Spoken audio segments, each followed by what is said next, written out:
Hello everyone, this is Sakshi Vishnoi. Welcome to Magnet Brains, एक ऐसा channel जहां पर आपको मिलते हैं किंडरगार्टन से लेकर 12th क्लास तक के सारे ही सब्जेक्ट के वीडियो लेक्चर्स बिल्कुल free of cost and quality content के साथ में।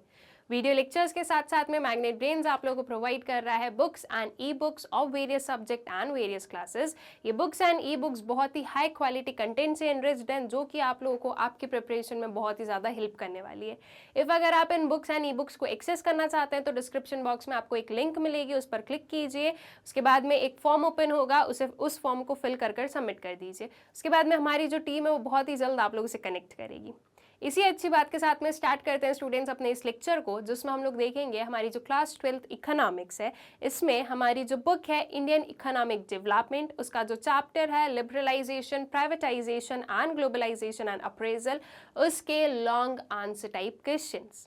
एज वी नो कि हमारा जो सीबीएसई बोर्ड एग्जामिनेशन का पैटर्न है फॉर द ईयर 2022-23, उसमें जो क्वेश्चंस का टाइप होगा वो क्या होने वाला है, एमसीक्यूज रहेंगे, शॉर्ट आंसर्स रहेंगे एंड लॉन्ग आंसर्स रहेंगे। अब अकॉर्डिंगली उसी पैटर्न को ध्यान में रखते हुए हम हर एक चैप्टर में जो है उसके एमसीक्यूज, उसके short answers and long answers को कर रहे हैं सॉल्व। और ये क्यों कर रहे हैं? ताकि आप लोगों की जो प्रिपरेशन है वो बहुत ही अच्छे से हो सके। अगर आप हर एक चैप्टर के MCQs, short answer and long answer को सॉल्व कर लेते हैं तो इतनी श्योरिटी मैं आप लोगों को दे सकती हूँ कि हाँ, आप लोगों की जो प्रिपरेशन है वो पूरी हो चुकी है एंड आप लोग बहुत ही अच्छे से जो है एग्जाम लिखकर आ पाओगे।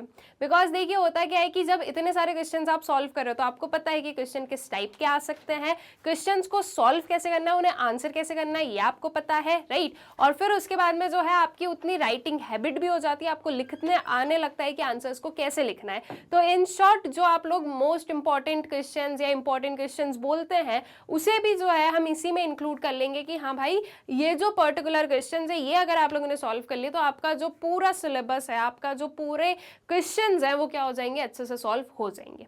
स्टार्ट करते हैं अपने क्वेश्चन नंबर 1 के साथ में। नाउ स्टूडेंट्स, एक प्रैक्टिस जो कि आपको थ्रू आउट दिस वीडियो जो है फॉलो करना है, दैट इज आपके सामने आया क्वेश्चन, आपको सिंपल सा एक काम करना है, वीडियो को कर देना है पॉज, उसके बाद में पेन पेपर लो, अपनी कॉपी लेकर बैठो आराम से। उसके बाद में इस क्वेश्चन को देखा है आपने, क्वेश्चन को पढ़ लिया, वीडियो पॉज कर दिया, अब खुद को क्या करना है, खुद आप इसका आंसर लिखोगे। और फिर उसके बाद में जो है आपने जो आंसर लिखा है और यहाँ पर जो आपको आंसर मिलेगा उससे आपको क्या करना है, चेक करना है कि क्या क्या पॉइंट्स आपने लिखे हैं कितने सही है नहीं है। अब ऑब्वियस सी बात है कि अगर मैं कोई भी चीज लूं, जैसे कि मैं बोल दूं कि प्राइवेटाइजेशन के एडवांटेजेस क्या थे, तो आप जो एडवांटेजेस लिखोगे जरूरी नहीं है वही आपके साइड वाला पर्सन लिखे या वही मैं बताऊं, ठीक है, क्योंकि पॉइंट्स में डिफरेंस आ सकता है। बस आपको ध्यान क्या रखना है कि आपने जो लिखा है वो सही लिखा है या नहीं लिखा है, ठीक है। इस चीज को आपको क्या करना है, इस चीज को आपको ध्यान रखना रहेगा। ऑल्सो एक और चीज कि आपने आपका आंसर लिख दिया, हो गई आपकी साइड से कंप्लीशन। यहां पर मैंने आंसर बताया, आपको क्या करना है, यहाँ पर जो आपको आंसर दिख रहा है उसमें से वो पॉइंट्स जो कि आप अपने आंसर में इनकलकेट कर सकते हो वो आपको यहाँ से उठा लेने हैं, ठीक है। इससे क्या होगा, आपका आंसर ज्यादा इफेक्टिव बनेगा, ज्यादा अच्छा बनेगा, जो कि आप लोगों को ही फर्दर क्या करेगा, हेल्प करेगा कि जब आप एग्जामिनेशन में आंसर लिखोगे तो आपका आंसर जो बहुत ही अच्छा रहेगा, ठीक है। तो इसलिए आप इस प्रैक्टिस को जरूर फॉलो करें। ऑल राइट, चलिए अब जो है हम क्वेश्चन आंसर्स के साथ में स्टार्ट करते हैं और सिर्फ 1 सेकेंड का टाइम और लूंगी मैं आप लोगों का, दैट इज मैं यहाँ पर डिटेल में एक्सप्लेन नहीं करूंगी, ठीक है। डिटेल में एक्सप्लेन इसलिए नहीं करूंगी क्योंकि ऑलरेडी हम लोग जो है सारी चीजें डिटेल में पढ़ चुके हैं, टॉपिक वाइज डिटेल एक्सप्लेनेशन मैंने आप लोगों को प्रोवाइड कर दिया है। तो अब अगर आप लोगों को कहीं पर भी डिटेल्ड एक्सप्लेनेशन की जरूरत है तो आप क्या करोगे, आप उन वीडियोज को जाकर देखोगे और अपना जो भी पर्टिकुलर कंसेप्ट है उसे क्लियर आउट करोगे, ठीक है। यहाँ पर जो है मैं डायरेक्टली क्वेश्चन पढ़ूंगी, थोड़ा बहुत एक्सप्लेन कर दूंगी, इसका आंसर देखेंगे, नेक्स्ट क्वेश्चन पर हम लोग बढ़ेंगे, ठीक है। चलिए स्टार्ट करते हैं क्वेश्चन के साथ में। क्वेश्चन है हमारे पास में, agriculture sector appears to be adversely affected by the economic reform process, explain the given statement. बहुत ही सिंपल क्वेश्चन है, आई वुड से कि ये क्या है, ये बहुत ही सिंपल क्वेश्चन है। और अगर ये आप लोगों को नहीं बन रहा है स्टूडेंट्स, तो एक चीज आप लोग प्लीज मेरी मान लीजिएगा कि पहले जाकर आपका जो चैप्टर है वो पढ़ लेना, क्योंकि अगर आपको ये क्वेश्चन नहीं बन रहा है इट मींस कि आपने पढ़ाई जो है वो ध्यान से नहीं की है, ठीक है। तो क्या करो, कुछ मत करो, घबराने की जरूरत नहीं कि यार मैम ने बोल दिया ये सिंपल क्वेश्चन है और हमें सिंपल ही नहीं बन रहा है तो अब क्या करें। कोई दिक्कत नहीं है। जो आपके वीडियोस हैं, जो ऑलरेडी वीडियोस डले हुए हैं चैनल पर, उन्हें जाकर देखो, वहां से आपको सब कुछ समझ में आ जाएगा। आपका जो पूरा चैप्टर है वो अच्छे से पढ़ लो, आपको सारी चीजें जो है वो अच्छे से समझ में आ जाएंगी, ठीक है। एग्रीकल्चर सेक्टर जो है वो एडवर्सली अफेक्ट हुआ था इकोनॉमिक रिफॉर्म प्रोसेस में। इस चीज को हमें एक्सप्लेन करना है। इकोनॉमिक रिफॉर्म्स लाए क्या गए थे स्टूडेंट्स? इकोनॉमिक रिफॉर्म्स वर LPG, ठीक है। लिबरलाइज करो, प्राइवेटाइज करो एंड ग्लोबलाइज करो। एग्रीकल्चर सेक्टर के लिए जो है रिफॉर्म्स में कुछ भी नहीं था। ये जो तीनों रिफॉर्म्स थे, इनमें एग्रीकल्चर सेक्टर के लिए कोई भी जो है फेवरेबल चीज नहीं थी। लिबरलाइज किया, टैक्सेस वगैरह हटाए, ये हुआ वो हुआ, लाइक जो भी एक्स्ट्रा रेस्ट्रिक्शंस थे वो हटाए, ठीक है। प्राइवेटाइजेशन में जो है प्राइवेट जो है एंटिटीज या प्राइवेट सेक्टर को ज्यादा बढ़ावा दिया गया, ठीक है। अब उससे क्या हुआ? प्राइवेट सेक्टर्स ज्यादा आए तो उसकी वजह से गवर्नमेंट का रोल कम हुआ। एग्रीकल्चर सेक्टर में हम मेन मानेंगे कि अगर एग्रीकल्चर सेक्टर को बूस्ट करवाना है तो गवर्नमेंट के रोल की बहुत ही ज्यादा जरूरत है। गवर्नमेंट के बिना एग्रीकल्चर सेक्टर जो है वो बूस्ट नहीं हो सकता। यहाँ पर जो है प्राइवेटाइजेशन के साथ साथ में गवर्नमेंट के इन्वेस्टमेंट कम हो गए, तो एग्रीकल्चर सेक्टर पर जो इन्वेस्टमेंट था वो क्या था? इन्वेस्टमेंट काफी कम था, ठीक है। या इन्वेस्टमेंट कुछ किया ही नहीं गया एक्स्ट्रा कि वो जो है बूस्ट अप हो पाए। ग्लोबलाइजेशन, इकोनॉमी को ओपन करो, राइट, इंटीग्रेट करो, तो इससे क्या हुआ? ग्लोबलाइजेशन की वजह से जो इंपोर्ट पर रेस्ट्रिक्शन थे वो रेस्ट्रिक्शन हटा दिए गए, तो जो इंपोर्ट है वो क्या हो गया? वो इंक्रीज हो गया। अब इंपोर्टेड गुड्स जो कि हाई क्वालिटी गुड्स थे, रिलेटिवली वो जो है चीपर गुड्स थे, रीजन बीइंग कि ये टेक्नोलॉजिकली मेड थे, ठीक है। जब आप किसी भी टेक्निक से, किसी भी मशीनरी से प्रोडक्शन कर रहे हो और अगर आप वही लेबर प्रोडक्शन कर रहे हो तो आपको डिफरेंस अलग ही समझ में आएगा, ठीक है। तो ये हाई क्वालिटी एंड थोड़े चीप प्रोडक्ट्स थे as compare to our indigenous products. तो अब लोगों ने अपना जो कंजम्पशन पैटर्न है वो शिफ्ट किया कहां पर? इनके पास, राइट, कि हम जो है इन गुड्स को ले लेते हैं, उन्हें कोई जरूरत नहीं है, राइट। तो अल्टीमेटली हुआ क्या कि आपका जो एग्रीकल्चर सेक्टर है उसके लिए वो एक डाउनफॉल रहा। उसके अलावा डोमेस्टिक डिमांड तो इनकी कम हुई ही हुई, लेकिन जो एक्सपोर्ट है वो इंक्रीज नहीं हुआ, ठीक है। एक्सपोर्ट भी इंक्रीज नहीं हुआ। अगर एक्सपोर्ट इंक्रीज हो जाता तो बात होती कि चलो भाई ठीक है, लेकिन एक्सपोर्ट भी इंक्रीज नहीं हुआ। तो अल्टीमेटली एक तो जो बिल्कुल भी इन्वेस्टमेंट नहीं किया गया एग्रीकल्चर सेक्टर पर, उसके बाद में एग्रीकल्चर सेक्टर के फेवर में कोई भी जो है डिसीजंस नहीं लिए गए, उस पर बिल्कुल भी ध्यान नहीं दिया गया। रिफॉर्म्स में एग्रीकल्चर सेक्टर के लिए कुछ था ही नहीं, ठीक है। तो अल्टीमेटली हमारी इकोनॉमी जो कि एग्रीगियन इकोनॉमी थी, उसके जो एग्रीकल्चर सेक्टर था हमारा वो एडवर्सली इफेक्ट हुआ। अगर आइडियली देखा जाए तो जब हमारी इकोनॉमी इतनी ज्यादा जो है एग्रीकल्चर पर बेस्ड थी तो कुछ रिफॉर्म्स, कुछ नॉर्म्स उस पर्टिकुलर सेक्टर के लिए भी लाने चाहिए थे, ठीक है। और जो है वेरियस वही कुछ हमारे रीजंस बनते हैं किसके लिए? एक एडवर्स इफेक्ट के लिए। अब जितनी भी चीजें मैंने बोली, इसके अलावा कुछ और जो हमारे पॉइंट्स हैं वो सारे हम लोग देख लेते हैं, प्रॉपर मैनर में देख लेते हैं कि आपको लिखना कैसे है, ठीक है। So yes, I agree with the statement, ठीक है। हमें जस्टिफाई करना है तो सबसे पहले तो हमें बताना पड़ेगा ना कि ये स्टेटमेंट सही है या नहीं है। तो हाँ, ये स्टेटमेंट कैसी है? ये स्टेटमेंट बिल्कुल सही है। तो yes, I agree with the statement, economic reforms did not benefit the agriculture and the agricultural growth rate has been decelerating, ठीक है। क्या रीजंस थे? सबसे पहले public investment in agriculture sector has been reduced in the reform period due to which irrigation, power, roads, market linkages and agriculture researches have suffered, ठीक है। Public investment कम हुआ, subsidies कम दो, ऐसा बोला गया। कहां से? ऐसा बोला गया जो एक्सटर्नल पावर्स थे उससे, ठीक है। अगर आप रिसेंटली भी देखो स्टूडेंट्स, तो जो WTO है उनकी एक डिबेट चलती है इन द सेंस हम ये बोलेंगे उनका एक आर्ग्यूमेंट है। WTO बोलता है कि हम इंडिया से वो पर्टिकुलर जो है फूड ग्रेन्स नहीं खरीदेंगे जो कि सब्सिडाइज्ड हो, ठीक है, जिन पर सब्सिडी दी गई हो, जिन पर सब्सिडीज जो है प्रोवाइड की गई हो। तो ये चीज क्या हुआ? ये फिर से वही हुआ कि ये जो हमारे इंटरनेशनल ऑर्गेनाइजेशंस हैं वो इन सारी चीजों को प्रमोट नहीं कर रहे हैं।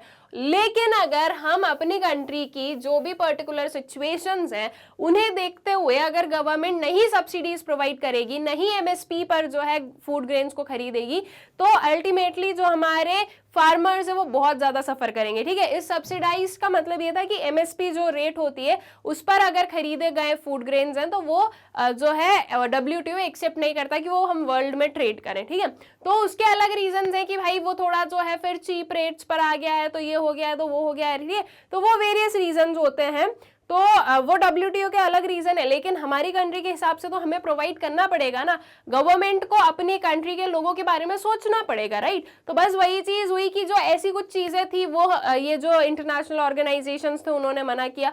पब्लिक इन्वेस्टमेंट रिड्यूस हो गया। पब्लिक इन्वेस्टमेंट रिड्यूस होने से ये जो सारा irrigation, power, roads, water linkage, ये सारी चीजें थी, मार्केट लिंकेज वगैरह, ये जो है ये सारी चीजों में हमने क्या देखा, डाउनफॉल देखा। फार्मर्स के पास में इतना पैसा तो था नहीं कि वो इतना इन्वेस्ट कर सके, राइट। हमारी इकोनॉमी बहुत ही पुअर इकोनॉमी थी, उसके बाद में फार्मर्स के पास में इतना पैसा नहीं था। ठीक है, अगर होता तो वो पहले ही अपना जो पूरा वो सेक्टर है उसे बहुत ग्रो कर चुके होते। ठीक है, then further the removal of fertilizer subsidy has led to increase in the cost of production which has severely affected the small and marginal farmers। ठीक है, एक तो इन्वेस्टमेंट नहीं किया, दूसरी चीज की क्या किया, सब्सिडीज जो है वो रिमूव करवा दी जो फर्टिलाइजर्स वगैरह पर प्रोवाइड की जा रही थी। तो उसकी वजह से फार्मर्स के लिए जो है ये जो कॉस्ट ऑफ प्रोडक्शन है वो क्या हो गया, वो काफी महंगा हो गया, और उनका जो मार्जिनल प्रॉफिट है वो बहुत कम हो गया। और कम क्या, वो हम बोल देंगे एक टाइप से बिल्कुल नेग्लिजिबल जो है टर्म्स में चला गया। तो स्मॉल और मार्जिनल फार्मर्स के लिए जो है ये चीज पॉसिबल नहीं हो पाई। ठीक है, then globalization and membership of WTO has resulted in policy changes such as reduction in import duties on agricultural products, removal of minimum support price, and lifting of quantitative restrictions on agricultural products, which have increased international competition for Indian farmers, making their condition more miserable। Globalisation और WTO की membership के साथ में क्या हुआ, ये सारी चीजें कि जो है इंपोर्ट ड्यूटीज कम कर दी गई एग्रीकल्चर प्रोडक्ट्स पे, जो MSP है उसे रिमूव करने को बोला गया। उसके बाद में जो है क्वांटिटेटिव रेस्ट्रिक्शन, दैट मींस जो कोटास पुट किए गए थे उन्हें हटा दिया गया। तो इसकी वजह से जो इंटरनेशनल कंपटीशन था वो बहुत ज्यादा बढ़ गया, और इंटरनेशनल कंपटीशन को हमारे जो फार्मर्स है वो उसे जो है उससे कम्पीट नहीं कर पा रहे थे। ठीक है, तो उन्होंने जो है उसकी वजह से जो है फार्मर्स की कंडीशन और ज्यादा मिजरेबल बन गई। There has been a shift from production for the domestic market towards production for the export market because of export-oriented policy strategies in agriculture. This has shifted the focus on cash crops in place of production of food grains, which has led to a fall in supply of food grains, thereby creating pressure on prices of food grains। ठीक है, अब उसके बाद में जो है export oriented जो है इकोनॉमी बनाना था, एक्सपोर्ट ओरिएंटेड पॉलिसीज वगैरह थी, तो इसकी वजह से क्या हुआ कि जो फोकस है वो एक्सपोर्ट पर बढ़ाया गया कि आप जो है आप अपने प्रोडक्ट्स को, या फार्मर्स को क्या लगा कि अब हम जो है हमारे प्रोडक्ट्स को एक्सपोर्ट करें। अब एक्सपोर्ट करने के लिए फूड ग्रेन्स नहीं मांग रहा था कोई भी एक्सपोर्टर। ठीक है, उन्हें क्या चाहिए था, उन्हें कैश क्रॉप्स चाहिए थी लाइक कॉटन एंड ऑल, जिससे कि जो है वो आगे और उसे as in the form of raw material use कर सके उनकी इंडस्ट्रीज में। ठीक है, तो जो है कैश क्रॉप फूड ग्रेन से जो है कहां पर शिफ्ट हो गया, कैश क्रॉप्स पर जो है जो कंजम्पशन पैटर्न, जो प्रोडक्शन पैटर्न है वो चेंज कर दिया गया, वो शिफ्ट कर दिया गया। तो अल्टीमेटली इसकी वजह से क्या प्रॉब्लम आई कि जो फूड ग्रेन्स है उनकी शॉर्टेज हमें देखने को मिली हमारी कंट्री में। ठीक है, तो दीज आर वेरियस रीजंस, या दीज आर वेरियस जो हम बता सकते हैं कि चीजें हुई जिससे कि हम ये बता सकते हैं कि हाँ जो हमारा एग्रीकल्चर सेक्टर था वो एडवर्सली अफेक्ट हुआ था। ऑल राइट, देन आते हैं सेकेंड वाले क्वेश्चन पर। आई गेस फर्स्ट वाला आप लोगों को प्रॉपर्ली क्लियर हो गया है। सेकेंड पर आते हैं, India is often called as outsourcing destination of the world, discuss the prime reasons for this name given to India. India को जो है आउटसोर्सिंग डेस्टिनेशन माना जाता है, वर्ल्ड का, ठीक है। और ऑफन जो है मतलब कि एग्जैक्टली हम ये नहीं बोलेंगे कि बिल्कुल जो है आउटसोर्सिंग के लिए सिर्फ और सिर्फ इंडिया में ही आते हैं, लेकिन मोस्ट फेवरेबल में जो है हमारा इंडिया रहता है फॉर दी आउटसोर्सिंग वर्क, ठीक है। तो इंडिया को आउटसोर्सिंग डेस्टिनेशन क्यों माना गया, ठीक है, उसके पीछे के जो प्राइम रीजंस हैं वो हमें बताने हैं कि क्यों जो है ये नेम, ये जो पर्टिकुलर जो है स्टेटस इंडिया को मिला है, उसके पीछे के रीजंस क्या हैं, वो रीजंस हमें बताने हैं। चलिए आंसर बता देते हैं, बहुत ही इजी रीजंस है। चीप लेबर है, टैलेंटेड जो है लोग हैं यहाँ के, ठीक है। फिर यहाँ की जो पॉलिसीज वगैरह है वो फेवरेबल थी, टेक्नोलॉजीज वगैरह फेवरेबल थी, तो इसलिए ये सारी चीजों को मिलाकर जो है या इन सब की वजह से जो है इंडिया को एक आउटसोर्सिंग डेस्टिनेशन माना गया, ठीक है। So most multinational corporations and even small companies are outsourcing their services to India as our country has the following advantages. What are the advantages? Availability of cheap labor. यहाँ का labour सस्ता है, ठीक है। अगर वो अपनी कंट्री में प्रोवाइड कर रहे हैं आउटसोर्सिंग का वर्क, तो वो चीज़ उनका कॉस्ट बढ़ा रहा है। ऑब्वियसली प्रॉफिट कब मिलेगा, जब कॉस्ट कम से कम हो और वो जो है एक मार्जिनल जो अमाउंट है वो काफ़ी ज़्यादा बचा सके, ठीक है। तो जो है चीप लेबर की अवेलेबिलिटी इंडिया में होना इज द मेन रीजन या is the prime reason, one of the prime reason. So India is a country with a large population and thus abundant supply of labor. We know क्या है, India के पास में large population है and even अगर हम लोग आज की डेट में बोलें तो India is the most populous country, ठीक है। बन चुकी है India most populous country, census अभी हुआ नहीं है, जब होगा तब वो रिपोर्ट्स वगैरह आप लोगों के पास में आ जाएंगे, ठीक है। तो इंडिया जो है वो मोस्ट पॉपुलेस्ट कंट्री ऑलरेडी बन चुकी है एंड दस अबेंडेंट सप्लाई ऑफ लेबर, और इसलिए हमारे पास में अबेंडेंट सप्लाई है लेबर का, ठीक है। इतना काम मिल रहा है फिर भी लोग अनएम्प्लॉयड हैं, ये आयरनी आपको देखने की। इससे हम बता सकते हैं कि भाई हमारी पॉपुलेशन इतनी है कि रिसोर्सेज जितने भी हैं हमारे पास में वो सफिशिएंट नहीं है, ठीक है। So due to this reason labour in India is available at low wage rates. This helps foreign companies in reducing the cost of operation by outsourcing their business processes to India. ठीक है, तो अब ये चीज़ तो हमें बहुत अच्छे से पता है, डिमांड सप्लाई का जो कंसेप्ट होता है, राइट।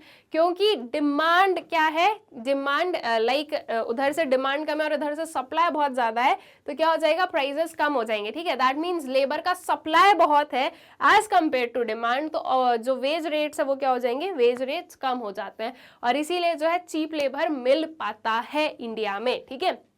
देन उसके बाद में skill and accuracy is also an important reason, कि सिर्फ और सिर्फ चीप लेबर होने से कुछ नहीं होता है। प्रॉपर जो है लेबर के पास में क्या होना चाहिए, प्रॉपर जो है उनके पास में जो है स्किल्स होनी चाहिए, प्रॉपर जो टैलेंट्स हैं, जो चीज़ चाहिए उन्हें वो यहाँ पर मिलना चाहिए, तो ही वो जो है अपना वर्क प्रोवाइड करेंगे।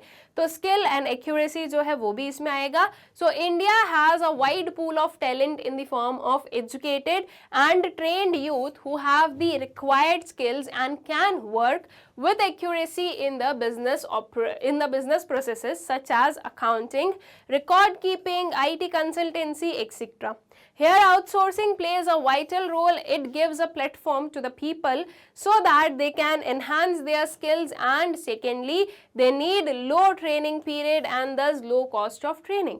अब जब लोगों के पास में स्किल्स वगैरह है, उन्हें ट्रेन तो करना पड़ेगा। आप किसी भी ऑर्गेनाइजेशन में जाओ, आपको कुछ जो है ट्रेनिंग तो प्रोवाइड की जाती है, चाहे आप कितने भी अच्छी पोस्ट से क्यों नहीं जा रहे हो, ठीक है। रीजन बीइंग कि हर ऑर्गेनाइजेशन का वर्क कल्चर अलग होता है, उनका वर्क करने का तरीका अलग होता है, उनके रूल्स एंड रेगुलेशंस अलग होते हैं, तो वो एक एम्प्लॉय को पता होना चाहिए, ठीक है। तो इसके लिए आपको जो है ट्रेनिंग प्रोवाइड की जाती है, डिपेंडिंग कि किस पोस्ट पर है, क्या है क्या नहीं है। कभी जो है आपको 2 डेज की ट्रेनिंग, सब कुछ प्लेसेस पर जो है आपको 7 डेज की ट्रेनिंग, कहीं पर आपको 5 डेज की ट्रेनिंग, कहीं पर even the training extends to 15 days और 1 मंथ, ये भी होता है, तो वो डिपेंड करता है, ठीक है। सो अकॉर्डिंगली जो आपका ट्रेनिंग है वो प्रोवाइड करनी पड़ेगी। तो अगर एक पर्सन ऑलरेडी उसके अंदर स्किल्स हैं, सिर्फ उसे हमें ब्रश अप करना है या हमारे हिसाब से उसे ट्रेन करना है, तो उसमें टाइम कम लगने वाला है, उसमें कॉस्ट कम लगने वाला है। तो अगर स्किल्स एंड एक्यूरेसी हमारे यहाँ के लोगों में, हमारे यहाँ के जो लेबर जो फोर्स है उसमें अगर जो है एमएनसीज वगैरह को दिखेगी, तो ऑब्वियसली एक तो चीप लेबर मिल गया, दूसरी चीज की प्रॉपर उन्हें स्किल्स वगैरह मिल रही है, ऑल्सो उनका जो ट्रेनिंग कॉस्ट वगैरह है वो भी क्या हो रहा है, वो भी कम लग रहा है। तो अल्टीमेटली ये भी क्या बन जाएगा, ये भी जो है एक हमारा या हमारी जो कंट्री का आउटसोर्सिंग डेस्टिनेशन जो है बोलने वाला या ये नेम जो है हमें मिला है, तो उसका भी ये क्या बन जाता है, एक रीजन बन जाता है, ठीक है, एक प्राइम रीजन बन जाता है। उसके बाद में no communication barriers, so countries outsourcing their non core activities to India do not face any language और communication barriers as India is one of the largest English speaking nations in the world, ठीक है। India जो है यहाँ पर आपको English speaking लोग बहुत मिलेंगे, ठीक है। इंग्लिश एक कॉमन लैंग्वेज है। इवन आप लोग देखोगे कि अगर आप north India and south India में भी डिस्टिंग्विश करो, तो साउथ इंडिया में अगर नॉर्थ वाला पर्सन साउथ इंडिया में जाता है तो वहां पर कम्युनिकेट कैसे करता है, इंग्लिश में कम्युनिकेट करता है, ठीक है।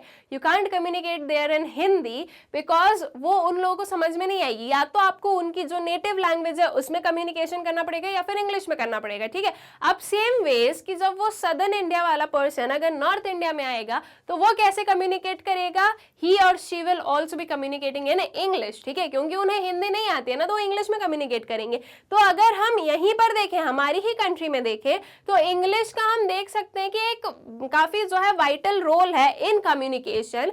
एंड अगर हम इंटरनेशनल लेवल पर देखें तो English is the like accepted language, ठीक है, हर एक पर्टिकुलर कंट्री में ये चलेगी। सो जो है इन लोगों को जो एमएनसीज वगैरह इन्हें क्या चाहिए, इंग्लिश स्पीकिंग यूथ चाहिए, राइट। अब उन्हें यहाँ पर वो जब पर्सन मिल रहे हैं, इंग्लिश स्पीकिंग जो है पॉपुलेशन मिल रही है, वर्कफोर्स मिल रही है, तो उन्हें जो है कम्युनिकेशन बैरियर भी फेस नहीं करना पड़ रहा है, ऑलराइट। वो प्रॉपरली जो है कम्युनिकेट कर पा रहे हैं, उनके जो भी वर्क है वो प्रोवाइड कर पा रहे हैं, और यहाँ से जो भी सर्विसेज प्रोवाइड की जाती है वो भी उन तक प्रॉपरली पहुंच जाती है। तो कम्युनिकेशन बैरियर्स भी नहीं है, इसलिए भी जो है इंडिया को प्रेफर किया जाता है।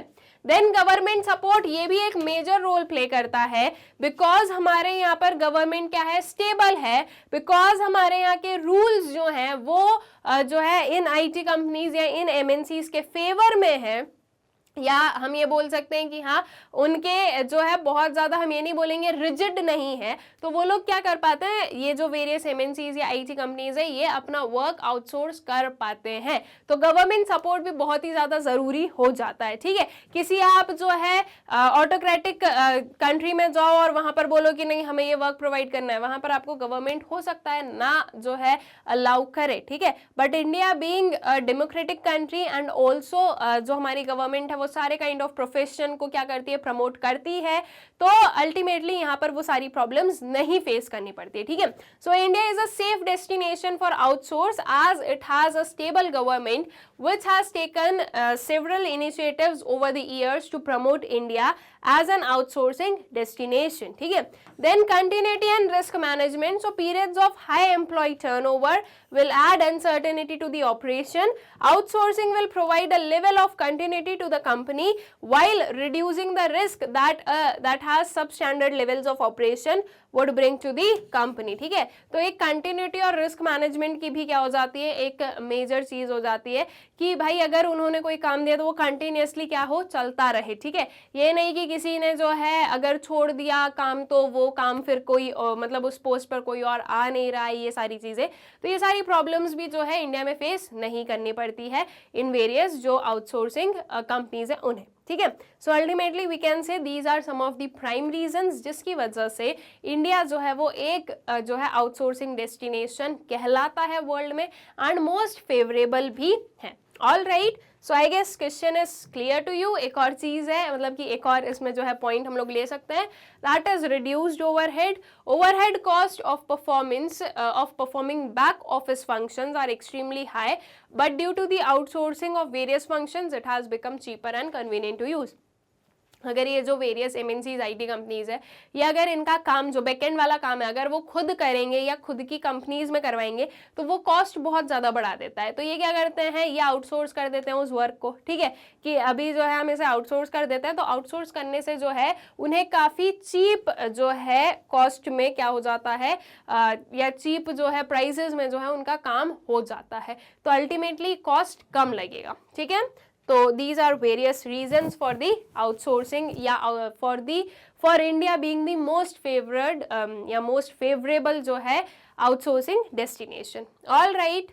नाउ आते हैं नेक्स्ट वाले क्वेश्चन पर, distinguish between the following strategic and minority sale, bilateral and multilateral trade and tariff and non tariff barriers. ठीक है, हमें इन तीनों के बीच में क्या करना है, हमें इन तीनों के बीच में जो डिफरेंसेस हैं वो बताने हैं।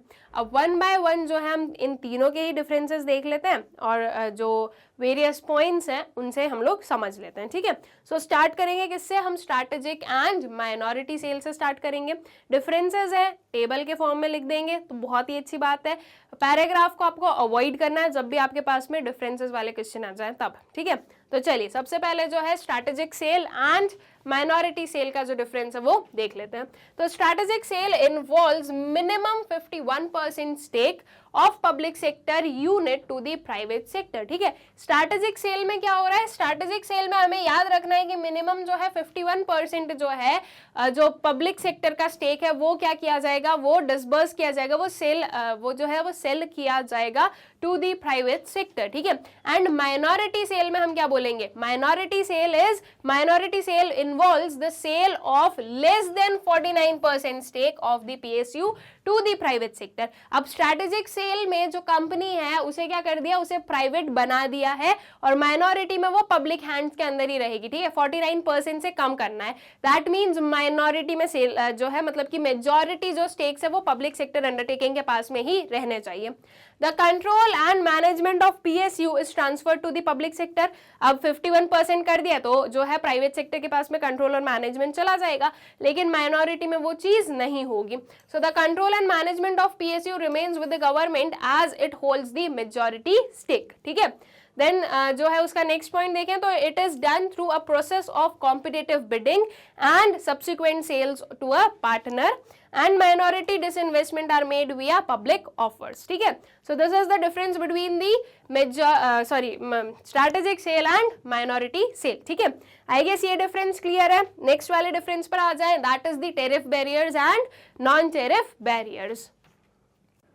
Tariff barriers, it refers to the taxes imposed on the imports by a country for providing protection to its domestic industries. ठीक है, tariff barriers क्या होगा, टैक्सेस लगाना। किस पर टैक्सेस लगा रहे हैं हम, इंपोर्ट्स पर लगा रहे हैं ताकि हमारी जो डोमेस्टिक इंडस्ट्रीज हैं उन्हें प्रोटेक्ट कर सके। ठीक है, नॉन टेरिफ में क्या हो जाएगा, टैक्सेस के बिना, ठीक है, अपार्ट फ्रॉम टैक्सेस जो रेस्ट्रिक्शंस यूज किए जाते हैं, लाइक फॉर एग्जांपल आप इसमें क्या ले सकते हो, कोटा वगैरह ले सकते हो। So it refers to restrictions other than taxes imposed on imports by the country for providing protection to its domestic industries. All right, then tax barriers are allowed by world trade organization to be imposed by its member countries though at reasonable rates। ठीक है, जो tariff barriers है वो allowed है bye WTO कि हाँ आप tariff barriers लगा सकते हो लेकिन एक रीजनेबल रेट तक। ठीक है, उससे ज्यादा आप नहीं यूज कर सकते हो टेरिफ बैरियर्स को भी। नॉन टेरिफ बैरियर्स का क्या है, तो non tariff barriers like import Kota's and voluntary export restraints are now abolished under WTO regime। ठीक है, ये क्या है, ये abolish किए गए हैं WTO regime के अंडर। ठीक है, that is WTO जो है वो इस चीज की परमिशन नहीं देता है।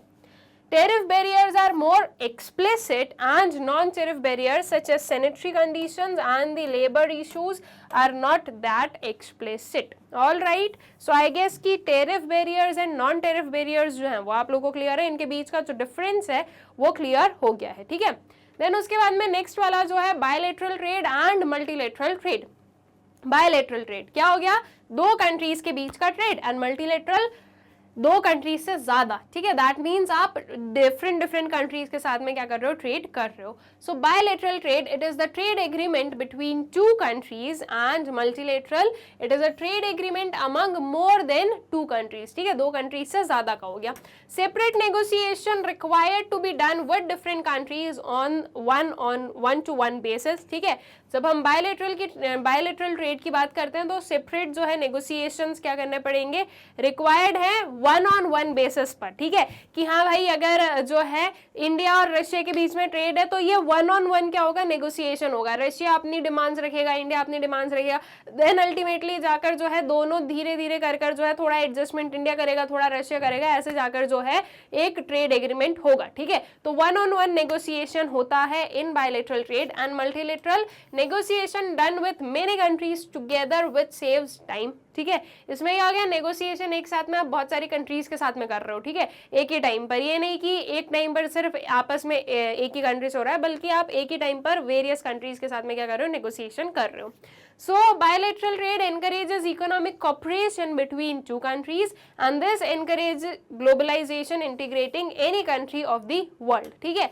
तो जो आपका मल्टीलेटरल है वो क्या कर रहा है, वो ग्लोबलाइजेशन को जो है एनकरेज कर रहा है कि आप किसी भी पर्टिकुलर कंट्री के साथ में क्या कर सको, ट्रेड कर सको। और बायलैटरल में क्या हो रहा है, आप दो कंट्रीज के बीच का ही जो है जो वी वुड से कि जो इंटीग्रेशन है वो बढ़ रहा है। All right, I guess bilateral and multilateral trade के बीच का जो डिफरेंस है वो भी आप लोगों को क्लियर है।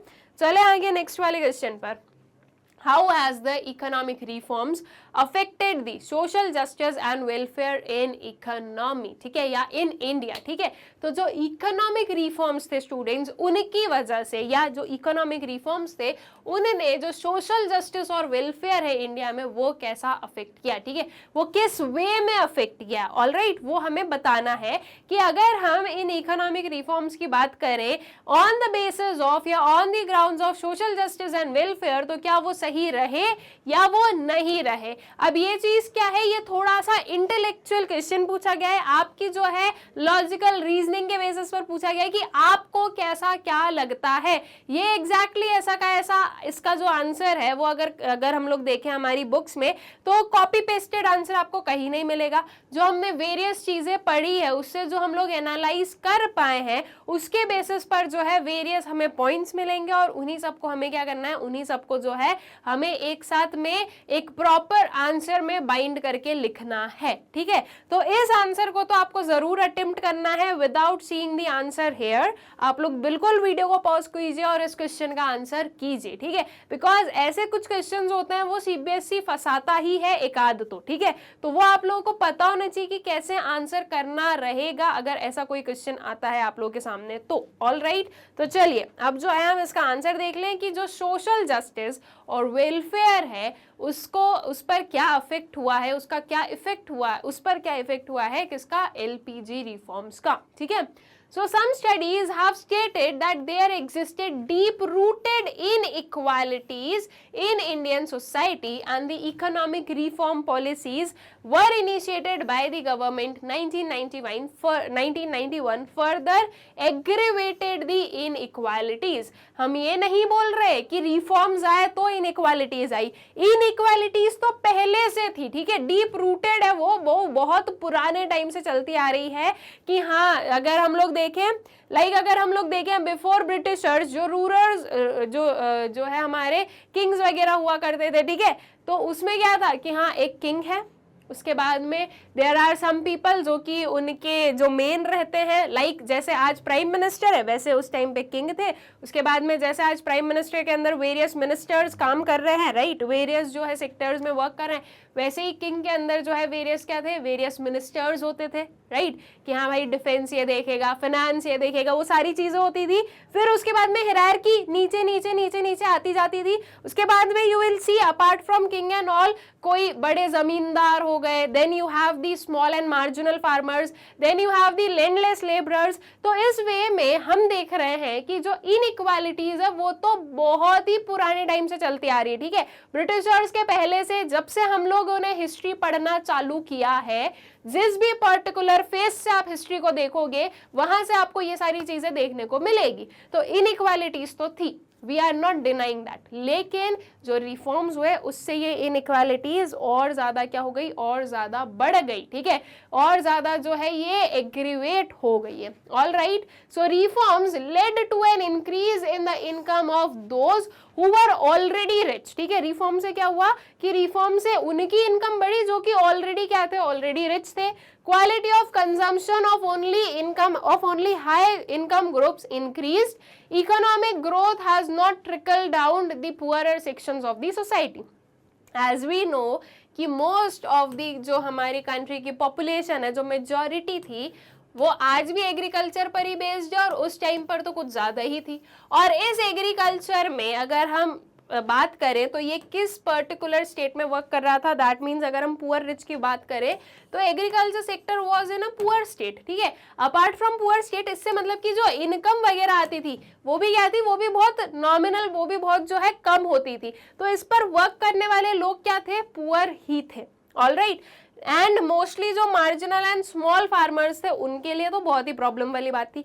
अब इनके लिए तो वैसे भी जो है रिफॉर्म्स में कुछ भी नहीं किया गया, कुछ भी फेवरेबल नहीं हुआ, ठीक है। उसके अपार्ट जो है जो अनफेवरेबल चीजें थी वो हो गई, ऑलराइट। तो ये जो सेक्टर था ये तो पूरा ही क्या हो गया, ये पूरा ही हम बोलेंगे कि एक टाइप से बहुत ही जो है बुरा रहा इनके लिए जो रिफॉर्म्स थे वो। उसके अपार्ट जो रिफॉर्म्स थे वो मेनली किस पर फोकस थे, या किसकी जो है इनकम बढ़ाने में जो है वो लोग जो रिफॉर्म्स है वो सक्सेसफुल रहे, that was of the richer sections of the society. जो पुअर था वो पुअर ही रहा एंड इवन पुअरर बनता गया, ठीक है। So growth has been concentrated only in some selected areas in the service sector such as telecommunication, information technology, finance, entertainment, travel, hospitality services, real estate and trade। जो आपका service sector में growth थी वो भी mainly कुछ इन sectors में ही focused थी। तो इन शॉर्ट वी कैन से कि जो है ये जो रिफॉर्म्स थे उनका जो फोकस था वो इक्विटेबल नहीं देखने को मिला, राइट। और इसी की वजह से जो इनइक्वालिटीज वगैरह थी वो क्या हुई, वो काफी राइज होती गई, ठीक है। So vital sectors such as agriculture and industry which provide livelihoods to millions of people in the country have not been benefited much from reforms thereby increasing income disparities, ठीक है। तो जो वाइटल सेक्टर्स थे जैसे कि agriculture और industry sector अगर हम लोग देखें तो ये जो है इन ये मोस्ट ऑफ द पीपल को, मिलियंस ऑफ पीपल्स को हम अगर बात करें तो लाइवलीहुड प्रोवाइड करते हैं, ठीक है। लेकिन ये इतने ग्रो नहीं किए, मेन ग्रो क्या क्या, सर्विस सेक्टर, ठीक है। तो अल्टीमेटली यहाँ पर जो है वो इनकम डिस्पैरिटी वाली चीज आ जाती है। Being large scale production has been, besides large scale production has been promoted under reforms at a cost of small scale industries, again leading to concentration of economic power with the large industrial houses and MNCs, ठीक है। तो large scale production को promote किया गया, लेकिन किसके cost per, जो small scale industries है जो कि हम बोलेंगे कि बहुत ही छोटी जगहों पर और बहुत ही जो है लेबर इंटेंसिव वर्क करवाती है, जहां से मेनली लोगों का जो है घर चलता है, तो उन पर जो है फोकस नहीं था। और उनके बदले में या उनके कॉस्ट पर जो है किसके ऊपर फोकस किया गया, जो लार्ज स्केल इंडस्ट्रीज थे। तो फिर से क्या हुआ, जो ये डिस्पैरिटी है ये क्या होती गई, ये इंक्रीज होती गई। तो सोशल इनइक्वालिटी, वेलफेयर, इन पर कैसा इंपैक्ट रहा, अगर हम जो है रिफॉर्म्स का इन पर इफेक्ट देखें तो वो एक नेगेटिव इफेक्ट रहा, ठीक है। कि जो है हम वेलफेयर के पॉइंट ऑफ व्यू से भी नहीं बोल सकते कि लोगों का भला हुआ इससे, और ना ही हम जो है सोशल स्टेटस या सोशल इक्वालिटी से बोले कि हाँ भाई लोगों में इक्वालिटी आई हो, ठीक है। तो उस पॉइंट से अगर हम लोग देखें तो चीजें कैसी रही, चीजें जो है वो नेगेटिव पॉइंट पर टर्न आउट हुई, ठीक है। आते हैं नेक्स्ट वाले क्वेश्चन पर। How did the Navratna policy of government help in improving the performance of public sector undertakings in India? ठीक है, नवरत्न कैसे जो है, जो नवरत्न पॉलिसी थी वो कैसे जो है सक्सेसफुल रही, या उसने कैसे हेल्प किया जो वेरियस पब्लिक सेक्टर अंडरटेकिंग्स थी गवर्नमेंट की, ठीक है। पब्लिक सेक्टर तो गवर्नमेंट की होती है, तो जो वेरियस पब्लिक सेक्टर अंडरटेकिंग्स थी उनके परफॉर्मेंस को इम्प्रूव करने में, ऑल राइट। तो बेसिकली हमें क्या बताना है, हमें नवरत्न पॉलिसी के जो वेरियस बेनिफिट्स थे, जो वेरियस जो सक्सेसफुल वाले पॉइंट्स थे वो हमें यहाँ पर शो करने हैं, ठीक है। तो चलिए इसका जो आंसर है वो हम लोग देख लेते हैं।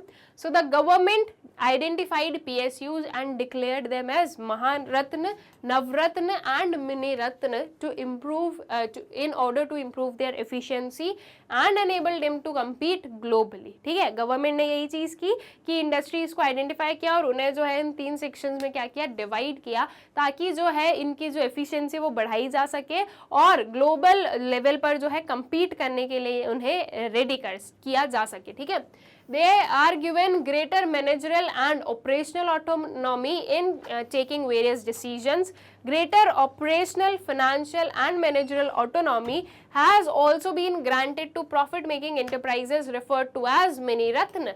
In 2011 about 90 public enterprises were designated with different status. ठीक है, तो जो है इन्हें क्या दिया गया, इन्हें जो है ग्रेटर ऑटोनॉमी प्रोवाइड की गई कि वो जो है मैनेजरल डिसीजंस वगैरह जो है, जो ऑपरेशनल डिसीजंस वगैरह वो खुद ले सकते हैं, जो चीज़ सही है उस हिसाब से जो है सारी चीज़ें की जा सकती है। ठीक है, तो जब ऑटोनॉमी वगैरह ज़्यादा प्रोवाइड की, ज़्यादा जो है ऑपरेशनल, फाइनेंशियल और मैनेजरल ऑटोनॉमी क्यों प्रोवाइड की गई, ताकि जो है प्रॉफिट अर्न किया जा सके। ठीक है, तो जो है 2011 में 11 तक की अगर हम लोग बात करें तो जो 90 पब्लिक सेक्टर एंटरप्राइजेस थे वो डिफरेंट स्टेटस से क्या किए गए थे, डेजिग्नेट किए गए थे। ठीक है, इनमें से ही जो है डिफरेंट स्टेटस उन्हें प्रोवाइड किया गया था। अगर एग्जाम्पल देखें, so few examples of public enterprises with their status are as follows। महारत्न की बात करें तो महारत्न में आपका इंडियन ऑयल कॉर्पोरेशन लिमिटेड आया, steel authority of India limited आया। ठीक है, नवरत्न में अगर हम लोग बात करें तो like BHEL that is Bharat Heavy Electronics limited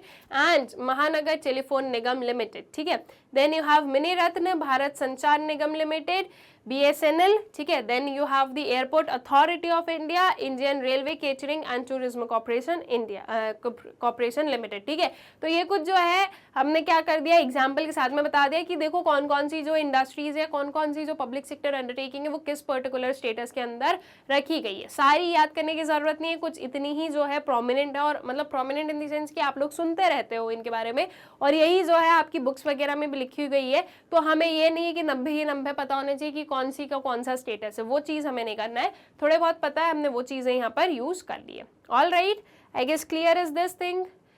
फिर many of these profitable PSUs were established during 1950s and 1960s when self-reliance was an important objective of the planning। ठीक है, तो इनमें से जो बहुत सारी एंटरप्राइजेज वो कब सेटअप हुई थी, 1960s में, जब मेन फोकस किस पर था, सेल्फ रिलायंस पर। ठीक है, growth, equity, self reliance and modernisation, ये 4 इंपॉर्टेंट गोल्स थे, उसमें से एक था सेल्फ रिलायंस। तो ये सेल्फ रिलायंस के जो है ऑब्जेक्टिव को फुलफिल करने के लिए इन्हें क्या किया गया था, सेटअप किया गया था। They were set up with the intention of providing infrastructure and direct employment to the public so that quality products are made available to the masses at the reasonable cost. These companies themselves were made accountable to all stakeholders। ठीक है, so the granting of this special status resulted in better performance of these companies, but some of these public enterprises were partly privatized through disinvestment। Recently, the government has decided to retain them in the public sector and enable them to expand themselves in the global markets and raise resources by themselves from financial markets। ठीक है, so this is जो कुछ हमने points बता दिए कि भाई क्या क्या चीज़ें हुई, कैसे हुई, क्या गवर्नमेंट का स्टेक था, ये सारी चीज़ें इन द मिनी रत्न और द नवरत्न जिसके बारे में हमें बोला गया था। ठीक है, आई गेस जो क्वेश्चन है वो आप लोगों को क्लियर है। नेक्स्ट वाले क्वेश्चन पर आ जाते हैं। GST is a game changing reform for Indian economy, justify।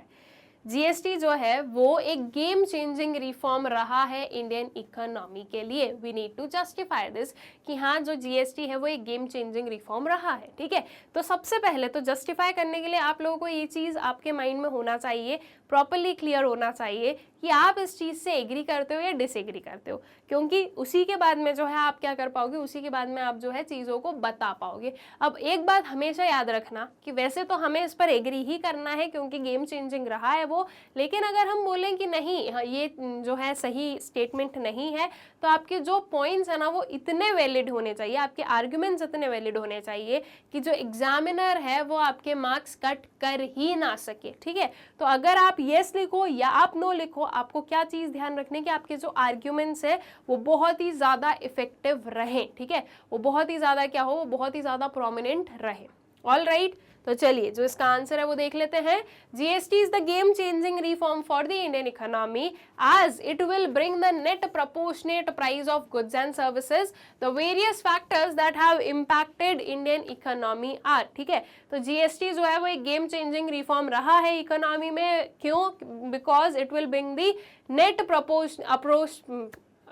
Proportionate price of the goods and services. ठीक है, सो जो है क्या इम्पैक्ट रहा है इकोनॉमी पर जीएसटी का, वो चीज हम लोग देख लेते हैं। इंक्रीजेस कॉम्पिटिटिवनेस, जो कॉम्पिटिटिवनेस है वो इंक्रीज हो गई। तो GST has remove the cascading effect of taxes, that is tax on tax, that is tax on tax. It is helpful in the reduction of cost of production या cost of product, so there is a scope to increase production, hence competition increases. ठीक है, पहले क्या हो रहा था, एक product है उस पे ये टैक्स, ये टैक्स, ये टैक्स, ये टैक्स, ये टैक्स, ठीक है, इतने सारे टैक्स लगा दिए। ठीक है, और वो टैक्स पर टैक्स लगाए जा रहे हैं, तो उसकी वजह से जो प्रोडक्ट है उसका प्राइस बहुत ज्यादा हाइक हो जाता है। क्या किया गवर्नमेंट ने, सारे टैक्सेस को हटा दिया, सिर्फ और सिर्फ एक टैक्स लगा दिया। ठीक है, दैट इज जीएसटी, और उस टैक्स में जो है सारी चीजें जो है इंक्लूड हो गई, तो आप कहीं ना कहीं थोड़ा बहुत जो है उसके प्राइस में डिफरेंस आएगा ही आएगा। ठीक है, तो इसकी वजह से क्या होगा, इसकी वजह से जो कॉम्पिटिटिवनेस है वो इंक्रीज होगी। Then simple tax structure, tax structure क्या हो गया, सिंपल हो गया। पहले ये था कि भाई एक प्रोडक्ट है उस पर ये भी लगा, ये भी लगा, ये भी लगा, ये भी लगा, ये पर्टिकुलर जो है टैक्स ये भी लगा। अब अल्टीमेटली जो गवर्नमेंट है उनके पास में इन सबका रिकॉर्ड होना चाहिए ना, राइट। तो इतना जो है सारी चीजें मेंटेन करके रखना, इतनी सारी चीजों को चेक करना कि हाँ सारे टैक्सेस प्रॉपर्ली लगाए गए हैं, नहीं लगाए गए हैं, तो बहुत ज्यादा क्या हो जाता है, बहुत ज्यादा बल्कि काम हो जाता है। क्या किया, हटाओ सारे, एक टैक्स काफी है। ठीक है, एक टैक्स में सभी को डाल दिया, तो अब अल्टीमेटली क्या हुआ कि जो चीजें हैं वो सिंपल आउट हो गई, तो सिंपल टैक्स स्ट्रक्चर बन गया। ठीक है, so calculation of taxes under GST simple, simpler instead of multiple taxation under different stages of supply chain, GST is one single tax, this saves money and time। ठीक है, तो ये money और time दोनों क्या कर रहा है, दोनों ही सेव करता है।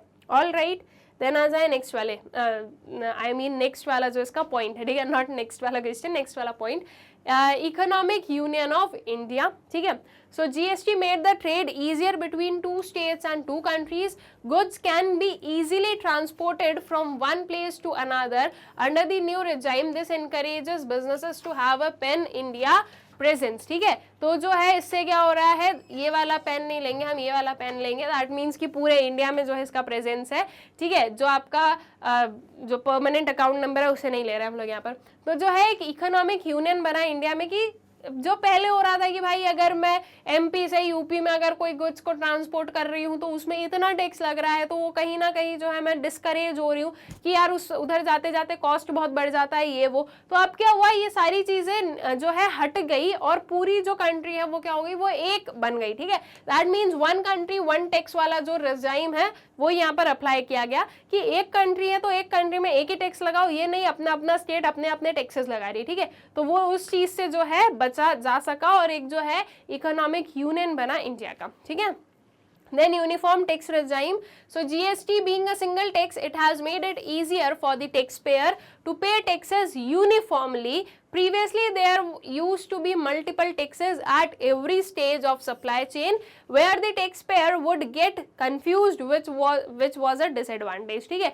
तो अब क्या हो गया, एक यूनिफॉर्म टैक्स रिजाइम हो गया, जो भी पेयर है उन्हें पता है कि हाँ उन्हें उतना इतना % जीएसटी पे करना है, बात खत्म। पहले क्या हो रहा था, इतना कस्टम ड्यूटी लगाएगी, इतनी जो है हमारी प्रोडक्शन पे लगा है, इतना जो है आपका क्या लग गया, वेरियस जो हमारे टैक्सेस होते थे वो लग गए। ठीक है, तो अल्टीमेटली एक प्रोडक्ट पर 4 टैक्स लगे। अब उस पर्सन को जो टैक्स पेयर है उसे क्या करना है, उसे ये 4 में प्रॉपर कैलकुलेशन करना है कि भाई इस पर्टिकुलर टैक्स में मुझे इतना जो है पे करना है, इसमें इतना करना है, इसमें इतना करना है, इसमें इतना करना है। तो वो चीज क्या हो गई, वो चीज की समझ में ही नहीं आ रहा है कि कहाँ पर कितना पैसा भाई। ठीक है, अब क्या हो गया कि एक यूनिफॉर्म टैक्स रिजाइम है, तो चीजें क्लियर आउट हो गई कि बस इतना इस पर्टिकुलर प्रोडक्ट पर इतना जीएसटी पे किया है, बात खत्म। ठीक है, no custom duty, no VAT, no XYZ। ठीक है, एक्साइज ड्यूटी वगैरह जो भी लगानी है वो XYZ सारी कुछ भी नहीं, सिर्फ एक क्या हो गया, एक जीएसटी हो गया आपके पास में। ऑल राइट, तो एक यूनिफॉर्म टैक्स रिजाइम मिल गया यहाँ से। ग्रेटर टैक्स रेवेन्यूज, ठीक है, जब जीएसटी आया तो उसके बाद में ये चीज देखी गई कि हाँ टैक्स रेवेन्यूज क्या हुए, टैक्स रेवेन्यूज बढ़े हैं। ठीक है, तो टैक्स रेवेन्यूज बढ़ गए। अब यहाँ पर मैं ये बोलूंगी, ये जो पर्टिकुलर ये चीजें दी गई है, दैट मीन्स जो हम लोगों ने यहाँ पर क्या यूज किए हैं, फिगर्स का यूज किया है, इसकी कोई जरूरत नहीं है आपके आंसर में। ये सिर्फ लिख दिया है कि अगर बाय इन एनी केस अगर आपको याद रह जाए तो आप इन अप्रॉक्स करके लिख सकते हो, लेकिन कंपल्शन नहीं है। ठीक है, so as GST has increase the tax base, there is increase in tax revenue. The total gross GST revenue collected in the month of January 2019 is 1,02,000 503 crore of which CGST is this and SGST is this. In particular जो हमारी figures है मैं उन पर इतना focus नहीं कर रही हूँ, ठीक है। बस आप लोग क्या कर लो, आप थोड़ा सा क्या कर लो, देख लो चीजों को कि हाँ इतना इतना था तो इतना इतना जो है इंक्रीज हुआ है, ठीक है, या इतना कुछ परसेंट हम बोल सकते हैं, ठीक है। So January 2019 collection are 14% above the January 2018 collection. इस पर्टिकुलर फिगर को हम तो भी देख सकते हैं कि ठीक है भाई कुछ 14-15% का क्या हुआ है, हमें एक जो है अपहैंड मिला है, ठीक है। Then increase in exports. So exports are considered zero rated supplies under GST, that is no tax is levied on input tax side or the output side, which leads to reduction in the cost of product, leading to increase the competitiveness towards the international market, ठीक है, international trade market. All right, तो इसीलिए जो है इसकी वजह से जो एक्सपोर्ट्स वगैरह है वो भी क्या हुए, वो भी इंक्रीज हुए हैं, ठीक है। So these were some of दी हम बोलेंगे कि एडवांटेजेस या some of the impacts of GST on the Indian economy, ठीक है। अब नेक्स्ट वाले क्वेश्चन को देखते हैं, क्या पूछा गया है। Discuss briefly any two major steps taken by the government of India on financial sector front under the economic reforms of 1991, ठीक है। तो फाइनेंशियल सेक्टर में क्या जो है रिफॉर्म्स लेकर आए गए हैं वो हमें बेसिकली बताना है, ठीक है। तो फाइनेंशियल सेक्टर के कुछ जो दो मेजर स्टेप्स हैं जो कि गवर्नमेंट ने लिए हैं, वो पर्टिकुलर मेजर स्टेप्स जो हैं वो हमें यहाँ पर बतानी रहेगी अंडर दिस क्वेश्चन, ठीक है। तो चलिए देख लेते हैं कौन कौन सी हमारी दो मेजर स्टेप्स थी उन्हें, ठीक है। Financial sector includes financial institutions such as commercial banks, investment consultants, stock exchange and foreign exchange market, ठीक है। सो सबसे पहले हमने क्या किया, फाइनेंशियल सेक्टर के जो है रिफॉर्म्स बताने थे, तो सबसे पहले तो बता दें कि फाइनेंशियल मार्केट क्या होता है, ठीक है, फाइनेंशियल सेक्टर क्या होता है, sorry, alright. Then RBI controls and regulates all the banks and other financial institutions in India. RBI decides the amount of money that the bank can lend and the amount they should keep as reserves, determines interest rate and prioritizes lending to various sectors apart from regulating foreign exchange, ठीक है। थोड़ा सा आपको क्या करना है, connect करना है। ये सारी चीजें आप कहाँ पर पढ़ के आए हो, मैक्रो इकोनॉमिक्स में पढ़कर आए हो, ठीक है। बस यही चीज होती है स्टूडेंट्स, अगर आप एक पर्टिकुलर चैप्टर को दूसरे पर्टिकुलर चैप्टर से क्या कर लो, अगर कनेक्ट कर लो तो चीजें आप लोगों के लिए भी इजी हो जाती है, समझने के लिए भी, आंसर राइटिंग के लिए भी, सारी चीजों के लिए, बिकॉज कहीं ना कहीं सारे कंसेप्ट क्या है, इंटर रिलेटेड है, राइट। ये आपकी जो है, आपकी जो 11th-12th क्लास है वो एक बेस बना रही है फॉर योर इकोनॉमिक्स। देन आगे जाते जाते जो है आप क्या कर लोगे, इसी में जो है और चीजें सीखते जाओगे, और जब आप सीखोगे तो पुराना तो कनेक्ट करते ही चलना है ना। तो ये सब कुछ जो है, ये जो पूरा पैराग्राफ लिखा है, और मेनली अगर हम लोग बात कर रहे हैं यहाँ से आरबीआई के, यहाँ से जो लिखा हुआ है RBI controls and this and that, ये पूरी जो यहाँ पर स्टोरी और नॉट स्टोरी, एक्चुअली जो फैक्चुअल चीजें लिखी गई है वो हम लोग कहाँ पर पढ़ के आए हैं, अपना जो चैप्टर है मैक्रो इकोनॉमिक्स का, मनी एंड बैंकिंग, वहां पर ये सारी चीजें जो है हम लोगों ने क्या की है, सारी चीजें हम लोगों ने पढ़ी है, राइट। तो मनी एंड बैंकिंग पर आपको ये सब कुछ मिला है।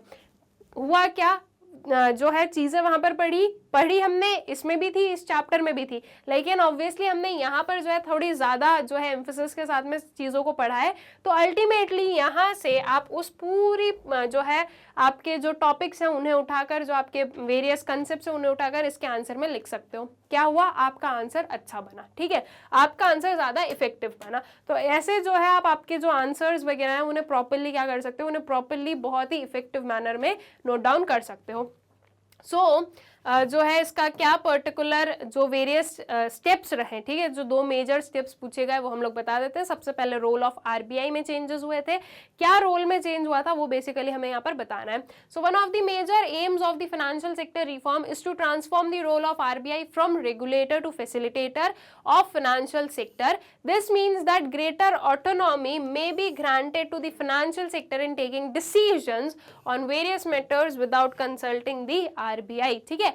तो ऐसी चीजें जहां पर क्या हो सके, जहां पर जो वेरियस फाइनेंशियल सेक्टर है वो अपने बेसिस पर, अपने लेवल पर जो है डिसीजंस ले सके, उन्हें वहां पर जो है वो ऑटोनॉमी प्रोवाइड की गई थी। ठीक है, तो आरबीआई को जो है रेगुलेटर से किस में शिफ्ट किया गया, फैसिलिटेटर में जो है चेंज किया गया कि अब आरबीआई एक फैसिलिटेटर है, वो पूरा ध्यान रखेगी फाइनेंशियल जो मार्केट है उसका। जो मेनली अगर हम लोग बात करें तो जो ये पूरी बैंक्स वगैरह है इनका मेन अगर हम लोग बात करें जो भी मनी रिलेटेड है तो इन पर जो है आरबीआई बिल्कुल क्या करेगी, बिल्कुल जो है ध्यान रखेगी, जो वेरियस चीजें वो फैसिलिटेट भी करेगी, रूल्स एंड रेगुलेशन भी बनाएगी। लेकिन वो ये चीज नहीं है कि हर एक जो चीज है, हर एक जो कमर्शियल बैंक है या हर एक जो हमारा फाइनेंशियल सेक्टर के अंदर जो इंस्टीट्यूशंस आ रहे हैं उन हर इंस्टीट्यूशंस को हर एक चीज आरबीआई से पूछनी है। ठीक है, वो उसमें क्या हो गया, उसमें जो है थोड़ी सी ऑटोनॉमी प्रोवाइड कर दी गई। ठीक है, ताकि ये जो वेरियस इंस्टीट्यूशंस है ये अपने लेवल पर क्या कर सके, अपने लेवल पर ग्रो कर सके, अपने लेवल पर इकोनॉमी में को भी ग्रो करवा सके। ठीक है, देन प्राइवेट सेक्टर बैंक्स, तो प्राइवेट सेक्टर बैंक्स भी सेटअप की गई आफ्टर दिस। ठीक है, पहले जो है पब्लिक सेक्टर था, उसके बाद में जो है प्राइवेट सेक्टर बैंक्स को भी क्या किया गया, जो है सेटअप किया गया, उनका भी स्टैब्लिशमेंट हुआ। So the reform policies led to establishment of private sector banks. Banks have been given freedom to set up new branches. Banks have also been given permission to generate resources from India and abroad through capital market. ठीक है, तो जो private sector banks थी उन्हें जो है establish होने की जो है परमिशन दी गई, उन्हें जो है ये फ्रीडम भी दिया गया कि वो जो है क्या कर सकते हैं, वो न्यू जो उनकी ब्रांचेस वगैरह है वो सेटअप कर सकते हैं, प्लस उन्हें ये भी परमिशन दी गई कि वो रिसोर्सेज वगैरह जनरेट कर सकते हैं from India and abroad capital market के थ्रू। ठीक है, सो आई गेस ये चीज क्लियर हो गई, ये जो हमारा क्वेश्चन था ये आप लोगों को क्लियर हो गया है। आ जाते हैं नेक्स्ट वाले क्वेश्चन पर। What measures were taken towards privatization in 1991? 1991 में जो प्राइवेटाइजेशन लेकर आया गया तो उसके लिए क्या जो है स्टेप्स लिए गए। ठीक है, प्राइवेटाइज करने के लिए क्या वेरियस मेजर्स लिए गए वो बेसिकली हमें बताने हैं। बहुत ही इजी चीजें हैं, आंसर देख लेते हैं। मेन इसमें आपको क्या लिखना है, डिसइन्वेस्टमेंट। ठीक है, डिसइन्वेस्टमेंट किया, उसके बाद में जो है अलाउ किया प्राइवेट सेक्टर को कि हाँ वो जो है मार्केट में एंटर कर सकते हैं। जो बहुत ज्यादा रेस्ट्रिक्शंस लगाए थे, जैसे कि जो लाइसेंसेस वगैरह बहुत जो है इम्पल्सिव लाइसेंस जो था कि भाई अगर आप कोई डाइवर्सिफिकेशन कर रहे हो तो आपको लाइसेंस लगेगा, अगर आप आपकी जो है इंडस्ट्री को बढ़ा रहे हो, उसका स्केल ऑफ प्रोडक्शन बढ़ा रहे हो तो आपको लाइसेंस लगेगा, जितनी क्वांटिटी आपने मेंशन की उससे ज्यादा अगर आप प्रोडक्शन कर रहे हो तो आपको लाइसेंस लगेगा, कहीं पर न्यू जगह पर अगर आप उसका कोई जो है ब्रांड सेटअप कर रहे हो तो आपको लाइसेंस लगेगा। तो इतनी जो रिजिडनेस थी वो क्या की गई, वो सारी चीजें भी कम की गई। ठीक है, तो in order to encourage private sector, following measures have been adopted. The government through its economic policy reduced the number of industries from public sector from 17 to 4। Public sector से जो इंडस्ट्रीज है वो रिड्यूस की गई। ठीक है, कैसे reduce किया गया, तो रिड्यूस करने का जो तरीका था वो क्या था, डिसइन्वेस्टमेंट। ठीक है, रिड्यूस करने का तरीका क्या था, disinvestment was the major. Then it has been planned to reduce the share of public sector investment to 45%. It increases the share of private sector to 55%. ठीक है, that means अब public sector कम invest करेगी और private sector ज़्यादा invest करेगा in the economy. Financial corporations could not insist the industries for conversion of their loans into equity shares. जो financial corporations हैं वो अब जो है insist नहीं करेंगे इंडस्ट्रीज को कि उनके लोन को इक्विटी शेयर्स में कन्वर्ट करो। ठीक है, इससे क्या होगा, इससे जो इंडस्ट्रीज हैं वो बिना डर के अच्छे से काम कर सकेगी। अदरवाइज ये रहेगा कि फाइनेंशियल कॉर्पोरेशन अगर उन्हें बोलेगी कि आप लोन को इक्विटी शेयर्स में कन्वर्ट करो तो कहीं ना कहीं जो ओनरशिप है वो उनके पास में भी जा सकती है। ठीक है, तो वो चीज़ जो है उससे भी क्या हो गया, उससे भी जो है इंडस्ट्रीज को और जो हम बोलेंगे कि जो इंडस्ट्री ओनर्स वगैरह थे उन्हें क्या मिला, उन्हें थोड़ा सा रिलीफ मिला कि हाँ भाई अब उनके जो इक्विटी शेयर्स है वो उन्हें जो है लोन्स के उसमें कन्वर्ट नहीं करने पड़ेंगे। It had now been decided to increase the participation of general public and workers and selling them the shares of the public enterprises. ठीक है, so this is also the disinvestment only. All right, तो these were some of the various steps जो कि लिए गए in जो है light of the privatization. ठीक है, then आता है next वाले क्वेश्चन पर। Privatization should be only done for the profit making public sector undertakings. Do you agree with the statement? Why? ठीक है, जो प्राइवेटाइजेशन है वो किसके लिए करना चाहिए, वो सिर्फ और सिर्फ जो profit making public sector undertaking है उनके लिए होना चाहिए। क्या हम इस पर्टिकुलर स्टेटमेंट से एग्री करते हैं और क्यों? अगर आप करते हो तो क्यों करते हो, और नहीं करते हो तो क्यों नहीं करते हो। ठीक है, बोला गया है क्वेश्चन में कि जो प्राइवेटाइजेशन है वो किसके लिए होना चाहिए, वो सिर्फ और सिर्फ प्रॉफिट मेकिंग जो पब्लिक सेक्टर अंडरटेकिंग्स है उनके लिए होना चाहिए। तो क्या ये बात सही है? नहीं, बिल्कुल नहीं। प्राइवेटाइजेशन का मेन फंक्शन क्या था, मेन रोल क्या था कि ये जो loss making public sector undertakings हैं उन्हें प्रॉफिट मेकिंग में कन्वर्ट करना। जो ऑलरेडी प्रॉफिट अर्न कर रही है उन्हें प्राइवेट क्यों करेगी गवर्नमेंट, और उन्हें प्राइवेट करने की जरूरत क्या है जब उनमें ऑलरेडी प्रॉफिट अर्न किया जा रहा है। तो राइट, तो अल्टीमेटली वो जो स्टेटमेंट हमें दी गई है वो सिर्फ आपको कंफ्यूज करने के लिए दी गई। जैसे कि क्या होता है, कभी कभी हमें लगता है ना कि हमने गलत पढ़ लिया, या कभी कभी आप स्पीड में पढ़ जाते हो, बहुत स्पीड, मतलब कि आप स्पीड में जो है पढ़ लेते हो, पूरे क्वेश्चन को ध्यान से नहीं पढ़ते। तो आप यहाँ पर क्या कर सकते हैं, प्राइवेटाइजेशन शुड नॉट, इस नॉट को आप अपने मन से लगा सकते थे, ये बिल्कुल चांसेस हैं। और मैं ये बोल सकती हूँ कि आप में से कई बच्चों ने अभी जब इस क्वेश्चन को पढ़ा तो ये नॉट अपने आप जो है इसमें लगा लिया होगा कि जो प्राइवेटाइजेशन है that should not be done only for profit making under for the profit making public sector undertaking. ठीक है, तो वो नॉट लगाने से क्वेश्चन क्या हो जाएगा, वो नॉट लगाने से जो क्वेश्चन है वो हमारा अलग हो जाएगा। या फिर आप इसमें एक और चीज कर सकते थे, privatisation should be only done for the profit making undertaking लिखा हुआ है। तो आपको ये भी लग सकता है, मतलब कि कुछ जिनको जो है इस क्वेश्चन को पढ़ के ही समझ में नहीं आया वो इसका आंसर ही नहीं कर पाएंगे। राइट, तो क्वेश्चन बहुत ही इजी है। क्वेश्चन क्या बोल रहा है कि सिर्फ और सिर्फ उन इंडस्ट्रीज का प्राइवेटाइजेशन करो, सिर्फ उन पब्लिक सेक्टर अंडरटेकिंग्स का प्राइवेटाइजेशन करो जो कि प्रॉफिट मेकिंग है। तो क्यों करना है भाई, वो तो ऑलरेडी प्रॉफिट अर्न कर रहे हैं, तो उन्हें प्राइवेटाइज क्यों करना है, कोई रीजन ही नहीं है उसे प्राइवेटाइज करने का। ठीक है, तो obviously we will not agree with the statement, बस उसी चीज को हमें यहाँ पर एक्सप्लेन कर देना है प्रॉपर जो है एक्सप्लेनेशन के साथ में। ठीक है, so no, I do not agree with this view. Even though disinvestment would increase the revenue of the government, the profit making industries should be retained in public sector since they raise resources from the capital market which government can use for the development of PSUs and the infrastructure। ठीक है, तो हम लोग बिल्कुल भी इस चीज से एग्री नहीं करते हैं, और क्यों नहीं कर रहे हैं। So even though disinvestment would increase the revenue of the government. ठीक है, डिसइन्वेस्टमेंट से ठीक है गवर्नमेंट का रेवेन्यू बढ़ेगा, क्योंकि डिसइन्वेस्टमेंट अगर किया तो गवर्नमेंट के पास में पैसा आएगा, लेकिन वो क्या हो गया, वो तो वन टाइम हो गया। राइट, अब एक सिंपल सी चीज है कि अगर वो ऑलरेडी इंडस्ट्री प्रॉफिट बना रही है तो इन फ्यूचर उसके प्रॉफिट और बनाने के जो है चांसेस बढ़ भी सकते हैं।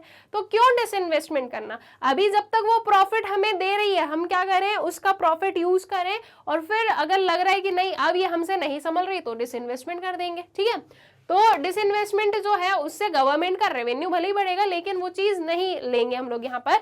So the profit making industry should be retained in the public sector since they raise resources from the capital market which government can use for the development of PSUs and the infrastructure। ठीक है, वो capital market से क्या कर सकती है, money को raise कर सकती है इन the form of loans and all. ठीक है, तो उससे क्या होगा, उससे जो है गवर्नमेंट उस पर्टिकुलर मनी को यूज कर सकती है इंफ्रास्ट्रक्चर प्रोजेक्ट्स के लिए, और भी जो इनके PSUs है उनके डेवलपमेंट के लिए। ठीक है, so the asset of the profit making industries if under valued might lead to a substantial loss to the government if sold to the private sector. ठीक है, सो अगर जो प्रॉफिट मेकिंग इंडस्ट्रीज है, अगर उनकी जो भी असेट्स है वो अगर अंडर वैल्यू कर लिए गए, ठीक है, या अंडर वैल्यूएशन उनका किया गया, तो वो तो फिर एक क्या हो जाएगा, वो तो फिर एक लॉस हो जाएगा गवर्नमेंट के लिए कि वो वैसे भी प्रॉफिट अर्न कर रही थी लेकिन उनकी वैल्यूएशन जो है वो कम की गई, तो वो चीज जो है वो गवर्नमेंट के फेवर में नहीं रहेगा। ठीक है, so the government should retain the strategic industries to avoid emergence of any monopoly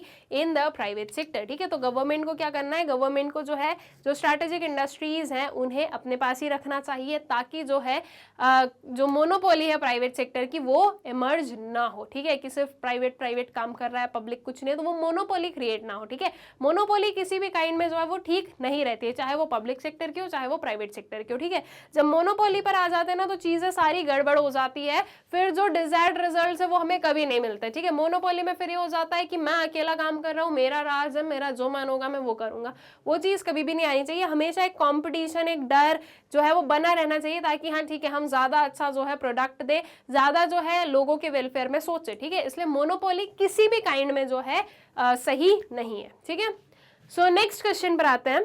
Outsourcing turned the fortunes of India in terms of huge foreign exchange reserve, coupled with high growth of service sector. Present your views. ठीक है, outsourcing ने क्या किया, outsourcing ने जो है India का Fortune बदल दिया. ठीक है, यही चीज लिखी गई है कि outsourcing turned the fortunes of India. किस टर्म्स में, ह्यूज फॉरेन एक्सचेंज रिजर्व्स के टर्म्स में. ठीक है, coupled with high growth of service sector. किसके साथ में, सर्विस सेक्टर की हाई ग्रोथ के साथ में. हमें अपने व्यूज जो है वो इस पर बताने हैं कि क्या ये चीज सही लिखी गई है या नहीं लिखी गई है. ठीक है, तो बता देते हैं हमारे views. So outsourcing coupled with high growth of service sector turn the fortunes of India in terms of huge foreign exchange reserves as supported by the following. बिल्कुल हम इसे सपोर्ट कर रहे हैं और हम जो है रीजन के साथ में सपोर्ट कर रहे हैं. तो क्या रीजन के साथ में सपोर्ट कर रहे हैं वो हम लोग यहाँ पर देख लेते हैं. Foreign countries in order to gather cheap raw material and cheap labour services from the rich labor and material resources, country like India are actively engaged in commercial terms with India. ठीक है, India के पास में जो है क्या है, labour है, रिसोर्सेज है, जो फॉरेन कंपनीज है उन्हें चाहिए. ठीक है, तो क्या हो रहा है, जो कमर्शियलाइजेशन है वो बढ़ रहा है. कमर्शियल टर्म्स पे जो रिलेशन है इंडिया और बिटवीन अनदर कंट्री वो क्या हो रहे हैं, वो इंक्रीज हो रहे हैं. ठीक है, तो इंटरनेशनल रिलेशंस जो है वो काफ़ी अच्छे हो रहे हैं हमारे, जो कि बहुत ज़रूरी भी है. जब आप कहीं पर रहते हो, आप किसी कॉलोनी में रहते हो और अगर आप अपने पड़ोसियों से अगर दुश्मनी करोगे तो आपका रहना मुश्किल हो जाएगा. ठीक है, और वहीं अगर आपके पड़ोसी आपके बहुत अच्छे दोस्त हैं तो जब जरूरत पड़ेगी तो वो भी आपको हेल्प करेंगे. ठीक है, तो अकॉर्डिंगली फिर साथ साथ में सारी चीजें चलती है. तो इंडिया पूरी जो हमारी वर्ल्ड है उसका पार्ट है, तो इंडिया को जो है ये वेरियस कंट्रीज को साथ में लेकर चलना है, साथ उनके साथ में जो है प्रॉपर रिलेशंस बनाना जरूरी है. ठीक है, तो जो ये वेरियस हमारा इंटीग्रेशन बढ़ रहा है उसकी वजह से क्या हो रहा है, जो इंटरनेशनल रिलेशंस है वो भी काफी अच्छे हो रहे हैं. ठीक है, so relatively less dependence on agriculture sector with growth of service sector has transgressed the national frontiers or to align with the international parties. जो एग्रीकल्चर सेक्टर पर बहुत ज्यादा बर्डन था वो कम हो रहा है. ठीक है, क्योंकि अब जो है एग्रीकल्चर सेक्टर से हम देख रहे हैं एक शिफ्ट हो रहा है सर्विस सेक्टर में. तो अल्टीमेटली जो एक हमारी ये प्रॉब्लम थी कि एग्रीकल्चर सेक्टर में बहुत जो है हाई पॉपुलेशन एंगेज्ड है, वहाँ पर हम लोग डिसगाइज्ड अनएम्प्लॉयमेंट देख रहे हैं, तो वो धीरे धीरे कर वो चीज़ें क्या हो रही है, वो कम होगी और फिर वहाँ पर जो बेस्ड लोग होंगे उनकी भी प्रॉपर इनकम वो लोग अर्न कर पाएंगे, प्रॉपर हमें एग्रीकल्चरल आउटपुट्स भी मिलेंगे, साथ ही साथ जो दूसरे लोग हैं उनकी भी इनकम हो सकेगी, उन्हें भी एम्प्लॉयमेंट मिल सक रहा है. ठीक है, so globalization has led to free movement of labor, capital, financial and other resources among nations. ठीक है, so these are two reasons. एक आध रीजन और देख लेते हैं हम लोग, that is infrastructure development adhering to international standards. ठीक है, तो जो है इंफ्रास्ट्रक्चर डेवलप हो रहा है किसके अकॉर्डिंग, इंटरनेशनल स्टैंडर्ड्स के हिसाब से, तो वो हमारी कंट्री के लिए भी क्या है, वो हमारी कंट्री के लिए काफी अच्छा है. ठीक है, so all the above resulted in huge earnings in terms of foreign exchange in India, trading collaborating with international parties. ठीक है, सो आई गेस ये जो क्वेश्चन है वो आप लोगों को क्लियर हो गया कि आउटसोर्सिंग ने जो है कैसे इंडिया का फॉर्च्यून चेंज किया है in the terms of foreign exchange. ठीक है, सो आई गेस क्वेश्चन जो प्रॉपर्ली क्लियर हो गया है एंड आई होप सो कि ये जो वेरियस क्वेश्चंस थे हमारे, ये सारे ही क्वेश्चंस आप लोगों को अच्छे से क्लियर आउट हो गए हैं. अब यहाँ पर हमारा जो ये चैप्टर था लिबरलाइजेशन, प्राइवेटाइजेशन एंड ग्लोबलाइजेशन, इसके जो लॉन्ग आंसर टाइप क्वेश्चंस हैं उन्हें हम लोग कर लेते हैं कंप्लीट एंड आई गेस कि ये सारे ही क्वेश्चंस आप लोगों को अच्छे से क्लियर आउट हो गए हैं.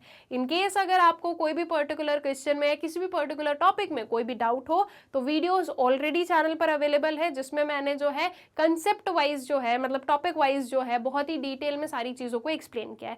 ठीक है, तो आप उन वीडियोस को देख सकते हैं और अपने जो भी पर्टिकुलर डाउट्स है उन्हें क्लियर आउट कर सकते हैं. ऑल राइट, ये जो वेरियस हमारे वीडियोस हैं स्टूडेंट्स, ये आपको यूट्यूब चैनल पर मिल जाएंगे मैग्नेट ब्रेन्स पर. लेकिन कभी कभी आप लोगों को प्रॉब्लम आती है कि मैम यूट्यूब पर वीडियो नहीं मिलते हैं, मैम प्लेलिस्ट नहीं मिलती है, ये वो, तो उसके लिए आपके पास में दो बहुत ही अच्छे ऑप्शंस हैं. वन इज मैग्नेट ब्रेन्स की website, that is www.magnetbrains.com and one is magnet brains का ऐप.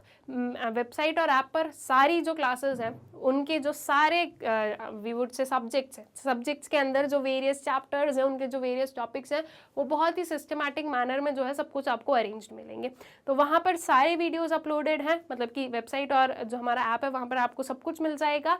तो आप लोग वहाँ से भी जो है इन वीडियोज़ को एक्सेस कर सकते हैं. ऑल्सो स्टूडेंट्स, हमारा जो यूट्यूब चैनल है मैग्नेट ब्रेन्स, आप लोग उसे सब्सक्राइब करें, इन वीडियोज़ को ज़्यादा से ज़्यादा शेयर करें and please do like the videos. Thank you.